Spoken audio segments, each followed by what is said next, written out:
want to give you a brief overview of how a red shoot would work. Not so much from a technical standpoint, but from really a production standpoint. It's good as directors and producers and as production assistants that you understand what's going on set as well as afterwards in the workflow. The Red is a 4K camera. It shoots raw, uncompressed 444, so it gives us a lovely dynamic image. It's got great range. It's brilliant in the darks. It's brilliant in the lights. It's not by any means the best camera out there, and people still argue that 35mm gives you a nicer, richer image. But that's really an argument for a different day. The data recorded from a Red camera is in files. It's in clips. It doesn't come off in a tape, and it doesn't come off as a negative would. Those clips are what's known as R3D files. Now this is a Red file specific format, but it can be read by Final Cut Pro. It can be read by new Avids, so anything that's Media Composer 5 and above, which they've just released, is readable.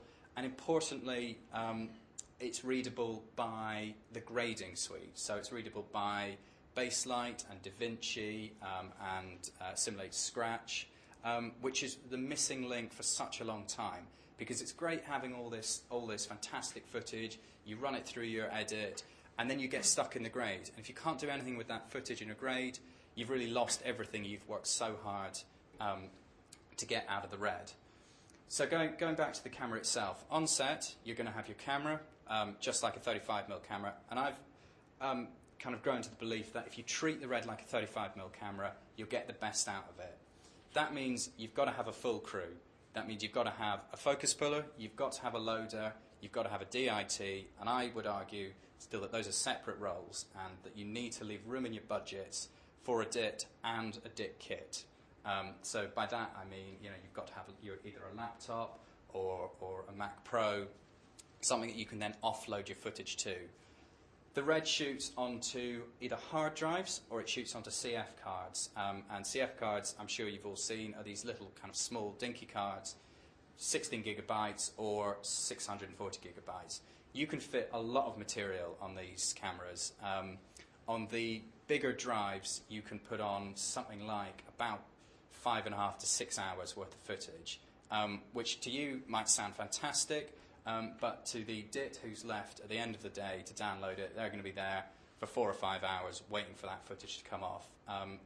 So it's about allowing time and allowing a good process on set so that you don't fill up all your drives straight away, so that you're only filling them up sort of 10%, then laying them off, putting them down and downloading them. And this is something, again, you need to look at for insurance reasons, you need to look at for cost reasons, so that there's not a point in the day where one person is sitting in the studio for hours on end having to work when everyone's gone home. So going back to the workflow now, we've shot our footage, it's on these drives, it's on these CF cards.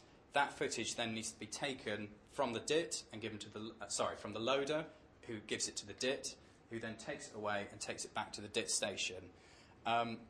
It then has to be backed up, and the backing up process is something that you can find a lot of material about online, and there are do's and don'ts to it, which I won't go into now. But it has to be backed up at least twice. It's that old phrase as if it doesn't exist twice, it doesn't exist at all. I think NASA said that at some point, but that might have just been from Armageddon, the film. Doesn't really matter. My suggestion to you is if it doesn't exist 3 times, it doesn't really exist at all. So we've now got our material off the camera, off the drives, and onto these hard drives. From there, the material then needs to be transcoded into some sort of form that an Avid can read or a Final Cut can read. Now it is possible to take that footage raw as it is, as the R3Ds, and go straight into your edit facility. But for reasons that the footage, there's so much footage, you're looking at about 1.5 gigabytes per minute. So if you think a big feature film is going to shoot somewhere 90 minutes a day, if you're thinking big TV series with a quick turnover is going to be shooting even more than that, you have to start thinking about how your workflow is going to be effective. If, on the other hand, you're just doing a promo or a little short or something where you know that you're going to have to get it in and out the door as quick as you can. You can take those files now straight into Final Cut 7 and edit with them. Grading is a very important thing with the Red.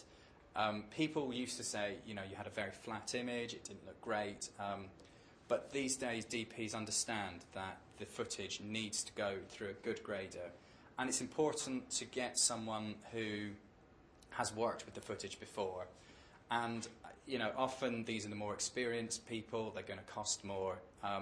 But if all you've got in your budget is kind of someone just to do it in-house, then give them some footage. Don't give them your final footage and say, right, grade it, we need it out by Thursday. Give them a test piece of footage, say, this is what you want, and you've got to work backwards from that. And the more testing you do, the better your results can be at the end of the day. That footage can then be laid off in the traditional manage to SR tape, to HD cam, can be converted into DPX files or Cineon files to then be printed to film. And in my experience, red files that go through this process and go out to film look fantastic.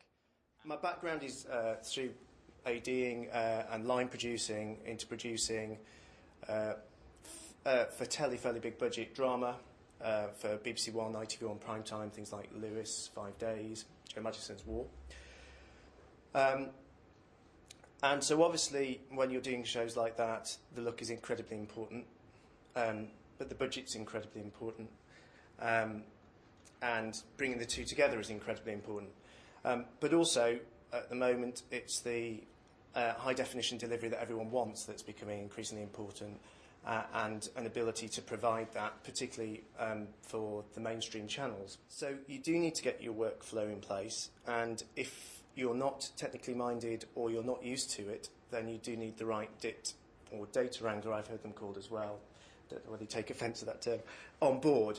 And experience really counts there. There are some that are just new to it, there are those who have been doing it a while and have seen what can go wrong and learned what to spot, what to look for. And that's really crucial, particularly if, as a producer, line producer, production team, you're going to something you've never shot on card-based and drive-based media before. It looks very complicated at first, and if you get that setup wrong, you are going to spend a lot of money catching up further down the line. You also have to be wary of hours from a practical health and safety point of view. If your DIT is going back with huge amounts of information to get sorted back in by your edit on an evening, and they're going to put another couple of hours in, are you then going to call them out for breakfast next day? Are you going to break their breaks? Or are you going to try and balance days so they can come in a bit later if that's necessary? But if that's necessary to do, because you're travelling a long way, how are you going to get your cards, which are now raised, back out to set for breakfast? There are boring practicalities like that that all need thinking about. And that's all about getting a team who are used to it, or at least part of your team who are experienced with the whole process, so that you as a line producer, production manager, aren't facing that headache of a phone call at 8 o'clock in the morning because something isn't quite where you wanted it to be. People tend to forget when you're going onto HD, red or not, there is an impact on design. If the picture is that much clearer, if you can blow it up to fill a cinema screen, then everything else becomes clearer. So if you're not used to HD and you want to shoot an entire series that's set at night, but shoot it during the day and hang out black over a window, bear in mind that you do a close-up of someone by the window, you'll see the twill in the black. These things have an impact. So it's not just about lighting, it's about design, it's about makeup if you're doing period, it's about seeing nets of wigs. All those things you've got to take into account. There's this idea that HD is the magic way forward. It isn't necessarily the magic way forward, but it's great. It looks fantastic. My experience on Red was fab. Joe Madison's War looks good, I would say that, but it looks very good. We're really pleased with it. But you have to set the whole thing up to get the best out of it.